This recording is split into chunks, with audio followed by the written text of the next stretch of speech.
Welcome to the July 2018 issue of Fiduciary Tips from Roland, Criss.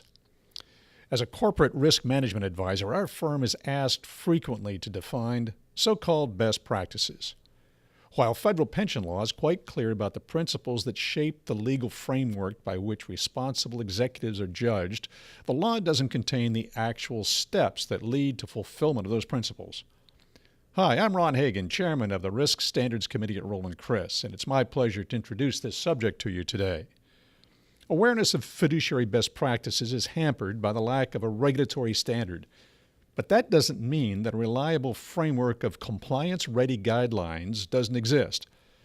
Professional fiduciary procedures have emerged that are accepted as being correct, and we can learn a lot from leading executives that exert great effort matching their retirement plan controls with published best practices.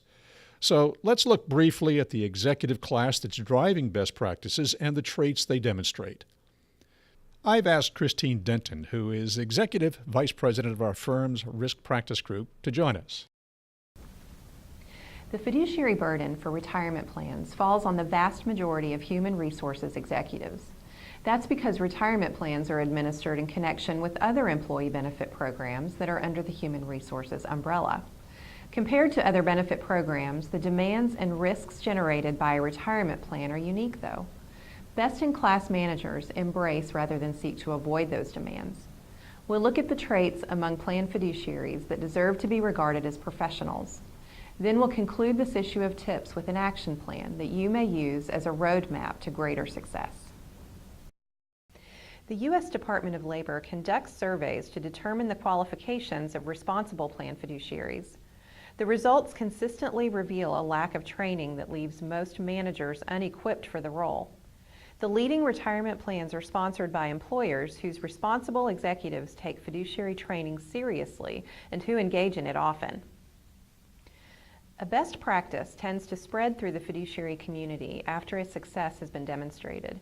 That means that best-in-class human resources executives connect with industry channels across which successful practices are shared. The Executive Leadership Forum is an example of a resource-sharing group that tracks changes in best practices. Managing a retirement plan's supply chain is an activity that's regulated by pension law. For that reason alone, most successful executives are vigilant about the fees the vendors charge their plans. Benchmarking fees alone doesn't get the job done. Managers are required to evaluate the quality of the services delivered against the fees the vendors charge. Unfortunately, that involves analysis that's beyond the skills and experience of many human resources managers. If that's true for you, get help. This is an area of great exposure to legal problems. Internal control is a process that's designed to provide assurance that an enterprise avoids the errors and omissions that can lead to regulatory problems. Best-in-class human resources executives are strong advocates for control that are specifically fiduciary in content. The foundation on which best practices rests consists of 3 activities. They require continuing attention. Each one of those activities is contained in the following action plan. Fiduciary risk management success is determined by connecting strategy and everyday work. It's a demanding role, one that's filled with legal and ethical responsibilities. The skills needed to be successful are not intuitive, they must be learned. That's why formal training is a must. Our firm offers a course named the Excellent Fiduciary. The information about the course may be obtained at any one of the points of contact shown on the last page of this tips issue. Fiduciaries that don't follow the basic standards of conduct may be personally liable to restore any losses to a plan caused by their errors. Because errors and fraud can and do occur, it's important that you set safeguards at your plan to ensure that you can adequately meet your fiduciary responsibilities.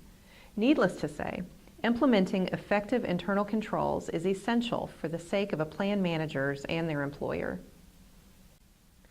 The duty to prove diligence in the selection and monitoring of the plan's vendors has emerged as an area of major sensitivity.